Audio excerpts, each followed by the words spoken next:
There's an old saying that dogs can see what our eyes cannot.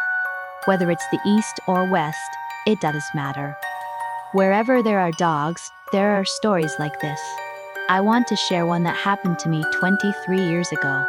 The setting was Jeju Island on the western side, in a town called Moralpo Moserpo. For a short while, I lived there with my maternal grandmother.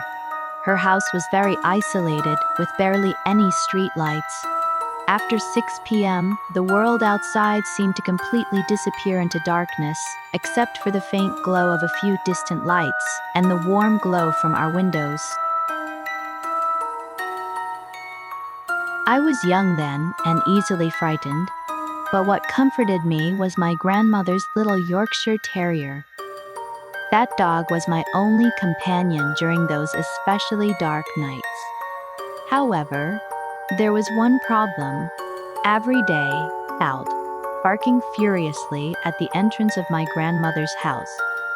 It wasn't the kind of barking you hear when a dog sees a passing animal or hears a noise.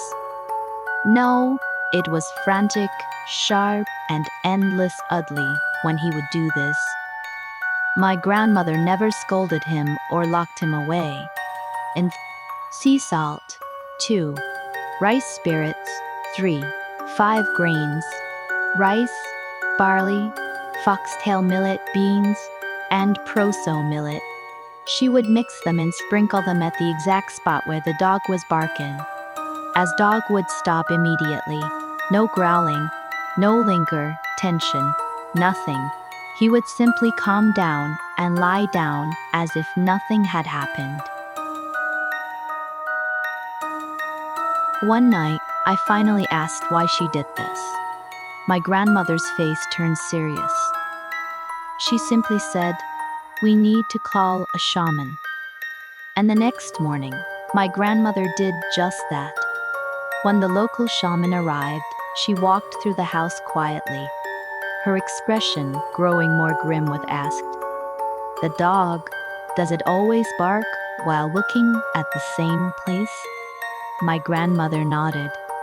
"Yes, always at the same time. Always toward the entrance room." The shaman's voice dropped low. "There's nothing wrong with the bedrooms or bathroom. They're well protected by protection amulets I had found while investigating those rooms. But the entrance room," she glanced toward it, visibly tense. "That space is like a pass for spirits to come through. That's why your dog barks only towards there." My grandmother's hands trembled. "Is there a way to fix it?" The shaman hesitated, then sighed. "To be honest, I would recommend leaving this house entirely. So far, you've been lucky as nothing has attached itself to you, but the danger will grow." My grandmother shook her head. "I have nowhere else to go." The shaman thought for a moment, nodded her head, then gave my grandmother 5 strict rules. 1. Replace the amulets over the doors in the other rooms once a year without fail. 2. Never sleep in the entrance room. 3. Keep the Yorkshire Terrier safe, as he will warn you of any spirits passing through. 4. Believe him always, as he never barks without reason. 5. Whenever he barks toward the entrance, sprinkle rice, spirits, salt, and 5 grains. Immediately before she left, the shaman crouched down, stroked the Yorkshire Terrier's head and said, "He may be small, but here's your protector." Are as peaceful as we could manage, considering all we were told. Each night, the dog would bark. My grandmother sprinkled the 5-grain mixture, and the house settled again. The 5 grains were kept in a shallow dish near the entrance. At first, they looked ordinary, but after a few days, they would begin to change color, as if bruising. When that happened, my grandmother would hand me a cloth bag and tell me to take them far away, not to the yard or to a neighbor's, but far from the house entirely.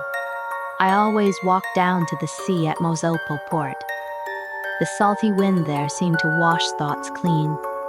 I'd toss the grains into the water strangely. They never scattered like seeds.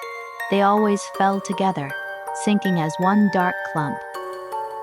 That night, the dog would always sleep soundly, as if whatever had been there was gone. But then, one night, everything changed. At 11 a.m., the dog barked once, then went silent, standing rigid and staring at the entrance room. This time, when my grandmother sprinkled the mixture, it did work. Dress steps inside the entrance room, heel, ball, toe. Heel, ball, toe, the dog's fur bristled. My grandmother's face turned pale. She threw the remaining grains harder, her voice rising in a sharp chant. Suddenly, the footsteps stopped. We didn't speak. We didn't dare.